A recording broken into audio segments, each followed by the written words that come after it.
Deməli, uşaqlar Uyğur dövləti. Əslində biz Uyğur tayfalarını Göytürklərdə, yəni 2-ci Göytürklərdə görmüşdük.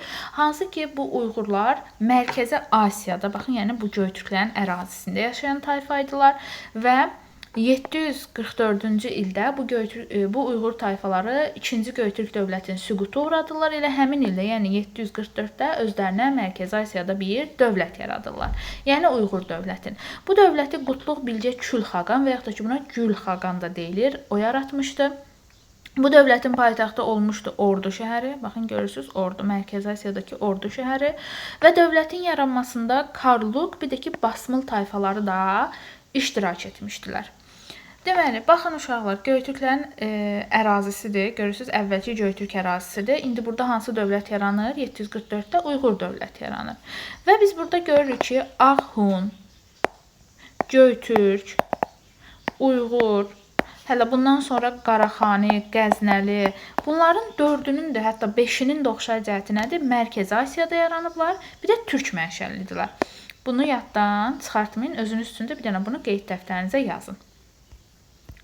Deməli, biz Qutluq Bilgə Kül Xaqandan sonra Uyğurlarda Moyonçurun hakimiyyətini görürük. Moyonçurun dövründə Uyğur dövləti daha da güclənməyə başlamışdı. Elə bu da 8-ci əsrdə yaşayan hökmdar idi. Bu dövrdə Talas döyüşü olur. Hansı ki, 751-ci ildə Talas döyüşünün Uyğurları, uşaqlar, heç bir aidiyyatı yoxdur. Bunu qeyd eləyin öz üçün. Talas döyüşü Ərəblə Çin arasında olur. Çinin Tan sülaləsi arasında. Və bu döyüşdə ərəblər qalib gəlir. Ərəblər qalib gəlsələr də uşaqlar Mərkəzi Asiyanı, Çini tuta bilmirlər. Nə üçün? Çünki ərəblərə xəbər göndərirlər ki, Ərəbistanda üsyanlar falan başlayıb. Ona görə də ərəblər bütün ordusunu hara aparır? Təzədən Ərəbistana aparır. Yəni Mərkəzi Asiyada bir boşluq yaranır. Elə bu zaman qoçaq Moyonçur bu boşluqdan istifadə edir, Çini neynir? Özünə tabe edir. Yəni görürsünüz, Talas döyüşünün bir aidiyyatı yoxdur Uyğurlara, sadəcə nəticəsinin aidiyyatı var. Deməli, Moyonçur Çini tutur, yenə Çində bir qarışıqlıq yaranır. Bu zaman anası türk olan Çin şəhzadəsi əvvəlki imperatoru taxtdan salır və Çində hakimiyyəti ələ keçirdir. Bu zaman əvvəlki imperator Moyonçura məktub göndərir ki, qalma, gəl, məni taxtdan salıblar, ölkədə vəziyyət pisdir, gəl vəziyyəti düzəlt. Mən eləyə bilmirəm, heç olmasa sən gəl elə. Bu zaman da Moyonçur ordusunu götürür, gedir Çinin paytaxtını, yəni ki, Pekini tutur. Bu türk şəhzadəni burada hakimiyyətdən uzaqlaşdırır, təzədən əvvəlki Tan sülaləsinin nümayəndəsi olan imperatoru taxta çıxardır. Və bununla da Uyğurlar Çini qiyamçılardan və xarici hücumlardan qoruyurlar. Bunun müqabilində də Çinin Tan sülaləsi Uyğurlara nə ödəməyə başlayır? İpəklə xərac ödəməyə başlayır. Yaxşı.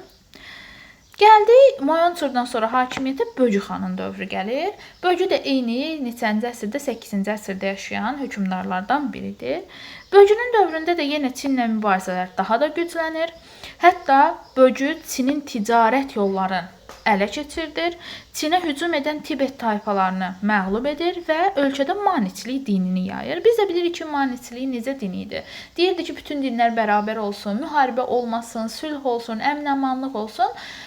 Amma Uyğurlar bundan razı olmurlar. Çünki Uyğur tayfaları biraz döyüşkən tayfaydılar. Onlar istəyirlər ki, elə müharibə aparsınlar. Ona görə də bu Uyğurlarla bu din arasında biraz ziddiyyətlər yaranır. Bu da gətirir Uyğurlarda dini parakəndəliyə çıxardır. Elə 9-cu əsrin əvvəllərində Uyğur dövləti başlayır yavaş-yavaş zəifləməyə. Zəifləmə səbəbi də digər dövlətlərdə, digər türk dövlətlərində olduğu kimi iqlim tez-tez dəyişirdi. Çünki Mərkəzi Asiyada daha sonra Uyğur xaqanları tez-tez sui-qəsd nəticəsində öldürülürdü əhali tərəfindən. Bayaq dediyimiz kimi maniçilik yayılmışdı, ölkədə dini parakəndəlik var idi. Bir də tabe edilən xalqlar artıq üsyanlar qaldırmağa, dövlətin tərkibindən çıxmağa istəyirdilər. Bu zaman elə bu xalqlardan biri olan qırğızlar 842-ci ildə Uyğur dövlətinin süquta uğradır və Uyğurlar da bununla hakimiyyətinə son qoyulur. Baxın, qırğızın xısı, Uyğurun xısı elə yadda saxlayın. Uyğurların mədəniyyətindən danışsaq, baxın uşaqlar, Uyğurlarda yüksək şəhər mədəniyyəti var. Yəni şəhərlər çox qəşəng inkişaf eləmişdi. Bundan başqa İpək yolunun üzərində yerləşdiyinə görə ticarət də xeyli inkişaf etmişdi. Həmçinin də Uyğurlar Avropalılardan belə əvvəl kağızla tanış olan xalq idilər. Çünki Çinlə əlaqələri olduğuna görə artıq bunlar kağızdan tanış idilər, mətbə yaratmışdılar. Ərəblər Uyğurlardan kağız istehsalını öyrənir. Avropalılar da ərəblərdən kağız istehsalını öyrənəcəklər. Yaxşı.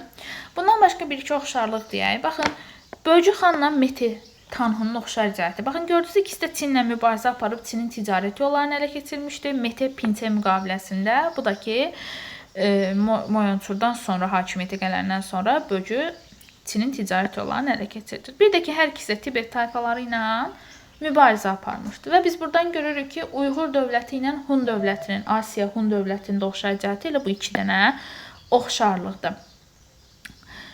Deməli, bayaq da dediyim kimi Göytürklərin, Uyğurların, Axunun, Qəznəlinin, Qaraxanın hamısının oxşar cəhəti Mərkəzi Asiyada yaranmalarıdır və türk mənşəli olmalarıdır. Mərkəzi Asiya deyəndə uşaqlar, baxın bu Xəzər dənizini görürsünüz. Baxın bu Xəzər dənizinin burasında, yəni ki, solunda və yaxud da ki, qərbdə deyə bilərsiniz. Azərbaycandır.